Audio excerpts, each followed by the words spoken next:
Hi everyone, it's Craig Campbell from Pastor Craig's Vintage Cards, and tonight we're going to take another look at a 1956 Topps card and do a deep dive on Ruben Gomez. And you can see here that Ruben is a New York Giant. He's a pitcher, and he's pictured here running to first base, and it appears to be against the Milwaukee Braves, and the first baseman appears to be black, and I would imagine it is Sam, possibly, or George Crow, I'm sorry. George Crow possibly could be the first baseman. Or they also had a fellow named Jethro, too, on the Braves, and it could be him. But the back of the Ruben Gomez card shows that he was 6 feet and 175. He was born in 1927, and his home is in Santurce, Puerto Rico, which will pop up over and over in his biography. Excuse me. Ruben had a fantastic biography. Some of the names that will be associated with him as we go along are quite amazing. Willie Mays, Roberto Clemente, on the names go associated with Ruben Gomez. But he was the second pitcher from Puerto Rico to reach the major leagues, and the first to start and win a World Series game. He led the New York Giants to a 6-2 win in Game 3 at Cleveland on October 1st, 1954. Gomez was amazingly durable as he pitched in just 10 big league seasons, but when no one is even close to his 29 career years that he had in the Puerto Rican Winter League. From 1947 through 1977, Gomez amassed 174 regular season wins and 27 postseason wins in the Puerto Rican Winter Leagues. Despite his World Series win, Gomez's biggest pro baseball thrill came in Havana, Cuba, when on February 22, 1953, his game-winning hit lifted Santurce to a Caribbean Series title for Puerto Rico over Cuba. In 1947-48, the Santurce Crabbers, they featured outstanding imports from the Negro Leagues, to include Willard Brown, Bob Thurman, Earl Mickey Taborn, John Ford Smith, and Satchel Paige. They gave advice to the younger Puerto Rican players and took them under their wings. Gomez said he was particularly impressed with Willard Brown. Brown still holds the all-time record of 27 homers in 60 games set that season in the Puerto Rican Winter Leagues.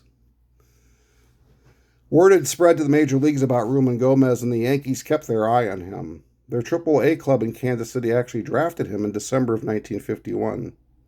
In February of 1952, before spring training, Casey Stengel was on vacation in the U.S. Virgin Islands, and he went to watch Gomez shut out San Juan 1-0 in Game 2 of the finals. That helped assure the pitcher's assignment to Kansas City. But Gomez wasn't happy there. He only pitched in one game, and he won it for Kansas City, and they did not use him for a month. But this was as he recovered from a broken little finger on his pitching hand. So after the season was over, he went and he bought out his contract with the Yankees and went back to Puerto Rico. Then the New York Giants owner, Horace Stoneham, was had a scout in the Caribbean who was watching Gomez, and he was so impressed with him. And so they were looking to sign Ruben Gomez. In the 52-53 season, in the Puerto Rican Winter Leagues, there was a duel going on between Gomez and a couple of the other players that were his teammates in the New York Giants. And one game ended 4-0. It was a shutout by Harvey Haddix. But also what's interesting is this was the first pro game played by Roberto Clemente, who was Gomez's teammate on the Santurce team. He was an outfielder. He only played a few innings. So Gomez was a teammate of Roberto Clemente when Clemente's first year in the Puerto Rican Winter Leagues. Now in 1953, Gomez went to spring training, and he pitched against the Cleveland team. And he fanned 3 straight hitters to include Larry Doby, Luke Easter, and Harry Suitcase Simpson. Gomez remembered calling his wife and saying, "We're in the big leagues." He was going to make the team. In August of 1953, the Sporting News ran a full-page feature about Gomez headlined, "Giants plucked a peach in Puerto Rico." It was a streaky year, but he got help from pitching coach Freddie Fitzsimmons, especially with his slider, and then he won the confidence of manager Leo DeRuscher, who tended not to be fond of rookies, but he really did take a liking to him. Here's another name. Cincinnati manager Rogers Hornsby, who had watched the Caribbean Series, told DeRuscher that Gomez was the best pitcher he'd seen from the region. Casey Stengel told the Yankees brass that they'd made a mistake when they let Gomez go. By season's end, Gomez had gone 13-11 and had 3 shutouts. He earned 1953 Major League Rookie All-Year Team honors. That squad also included Jim Gilliam, Billy Bruton, Harvey Haddix, who were all teammates with Gomez in the Puerto Rican Winter Leagues. He went back in the winter and he continued to play, and he finished the 53-54 season with Tom Lasorda, who was one of the best starters on the team. Gomez replaced Bob Buell, who was also a major league pitcher, and he won his start against Venezuela, and he had 10 strikeouts in that game. He came back in spring training in 1954 for the New York Giants as they won the pennant by 5 games over the Dodgers. This was Gomez's best year in the major leagues in 1954, when he had a 17-9 record with a 2.88 ERA with 4 shutouts. Gomez says, "I was in the groove most of that season, and he had established a great friendship with Willie Mays and Monty Irvin, who he knew very well from winter ball."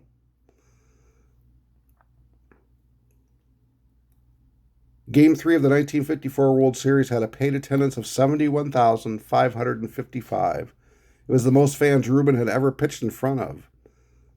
It was interesting. The Sporting News said Game 3 started with a distinct Latin American flavor as far as the starting pitchers were concerned. Mike Garcia, the California Mexican, opened up against Gomez.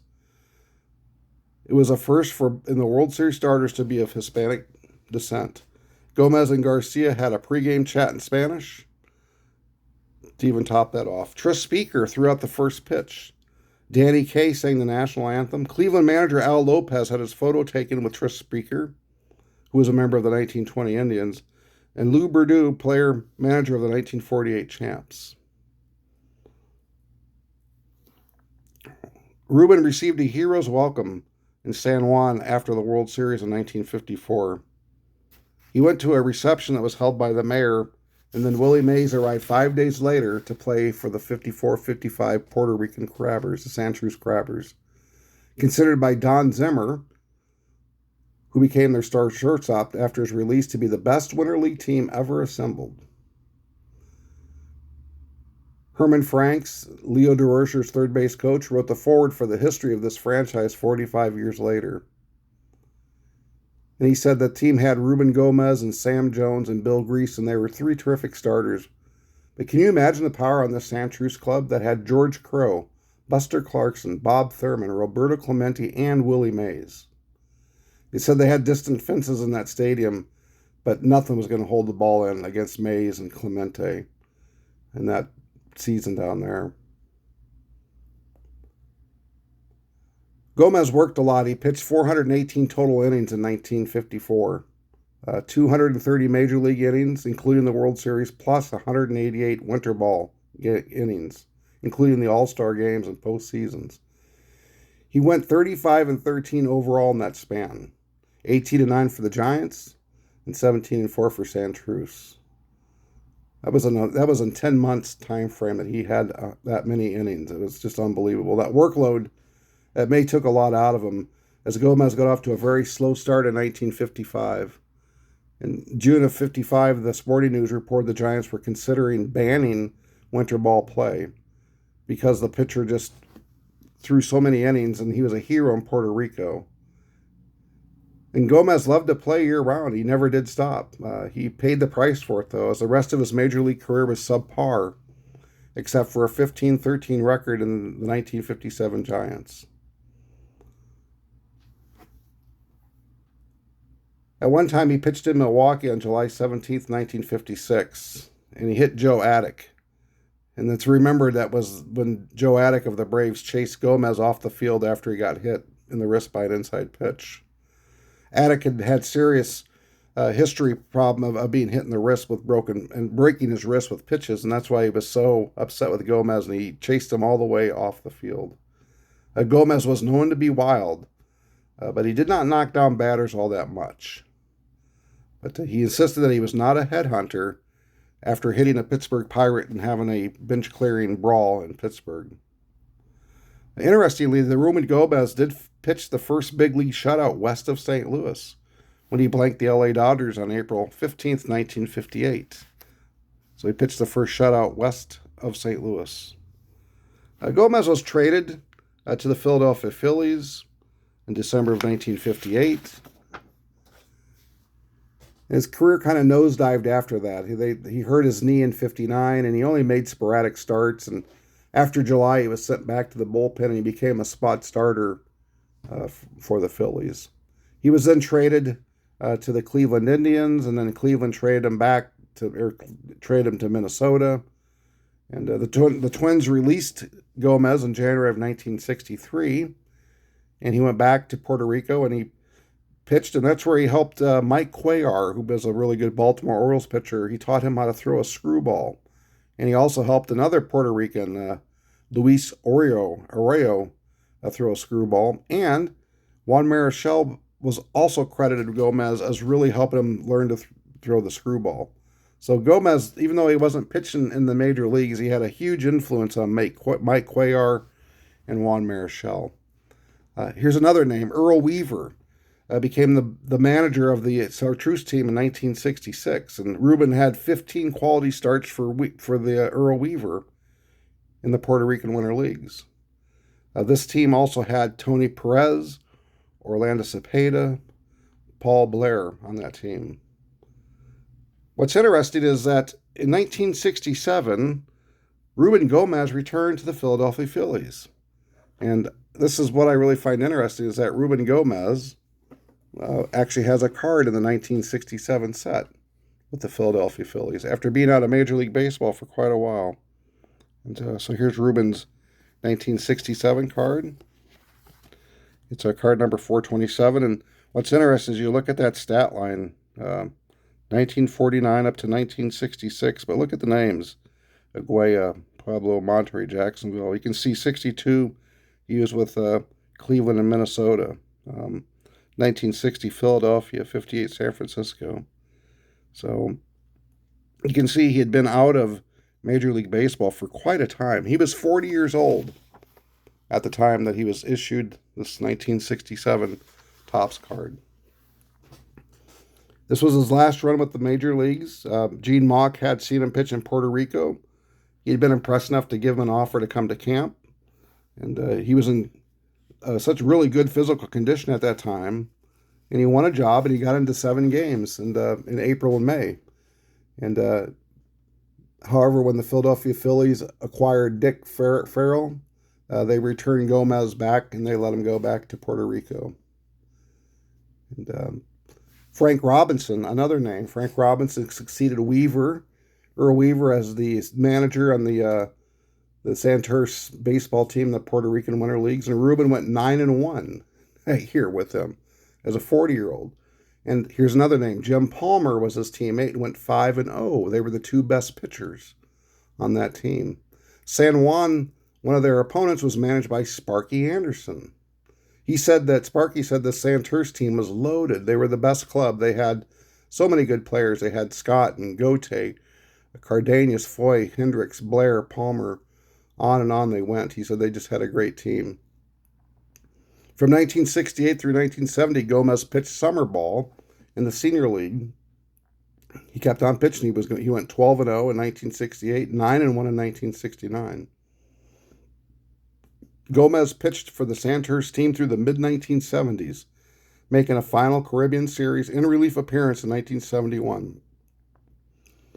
Maury Wills managed one team. Frank Robinson led the Santurce team. Manny Mota was one of the player managers.